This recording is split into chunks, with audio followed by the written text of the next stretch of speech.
रामकृष्ण हरी. मी आज आहे ना तुम्हाला आई कशी असावी आणि ती आई आपल्या मुलांची चिंता कशी वाहते त्याच्यामध्ये मी मोबाईलवर पंडित धीरेंद्र कृष्ण शास्त्री गर्ग यांचे व्हिडिओ पाहते. त्यांच्या आईला विचारलं होतं की तुमच्या मुलाला मुलगी कशी पाहिजे, तर त्या काय म्हणाल्या की माझ्या मुलाला मुलगी कथाकार नको किंवा लय माझ्या मुलाला वरचढ नको.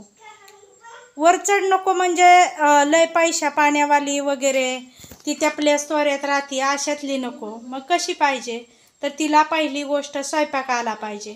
आता मी त्यांच्या आईच्या उत्तराला खरंच मनापासून प्रसन्न आहे. त्यांच्या उत्तरावर कसं की प्रत्येक आईला चिंता असते की माझ्यानंतर माझ्या मुलाला प्रेम कोण देईल, माझ्यानंतर माझ्या मुलाला चार गोडधोड घास करून मायेने प्रेमाने कोण भरवील, माझ्या मुलाला मी जशी कुशीत घेते आनंदाने हात फिरवते डोक्यावनं तसं माझ्या मुलाला आईची माया कोण देईल.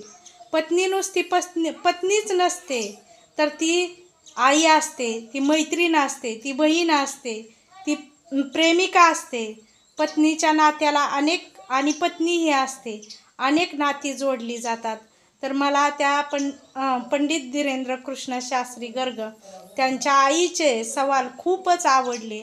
आई असावी तर अशी. जय जय रामकृष्ण हरी.